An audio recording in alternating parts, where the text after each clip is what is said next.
mark my words, this one's going to shoot up the charts.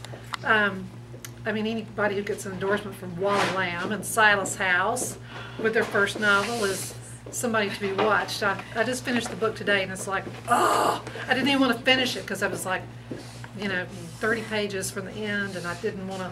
I started slowing down. It's like, oh, no. But we're pleased to welcome her tonight, Amy Greene. Johnny, I spent a long time trying to forget the first 8 years of my life. For some, it might be easy to shake loose their earliest memories, but not for me. No matter how hard I tried, there was always some reminder of childhood. Today, it was seeing my mama's blue eyes on a baby I was holding for the first time. Over the years, there have been other things that took me back. The smells of loam and moss and ferny ground, the taste of ice-cold water. It's been a while, though, since I saw the mountain outside of memory. In 1990, when I was 14, I went up Bloodroot Mountain again after 6 years gone. It was a long walk with Marshall Lunsford behind me, and neither one of us saying a word. The mountain looked different than when I was small. A sawmill had carved a bald place in the land, and the road was paved where it used to be dirt.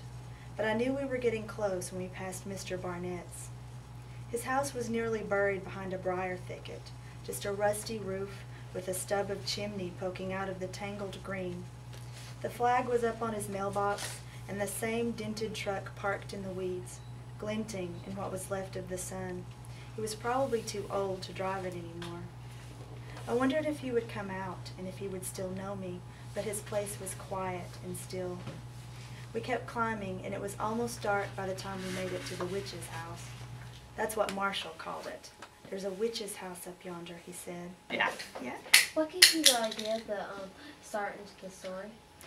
I think I had this image, and it was more just like this picture of this woman in my mind, and she had these brilliant blue eyes, and I saw her with her twins living in isolation in the mountains, and I was just really intrigued by kind of trying to figure out who this person was, and I had the sense that maybe she was hiding from danger in the mountains with her kids, and so great. Did you always want to be a writer? I've always wanted to be a writer. When I was in the first grade, I wanted to be a writer and an acrobat. But I gave up the acrobat thing when I discovered I was afraid of heights. So, yes. Yeah. Special ops. Thank you so much.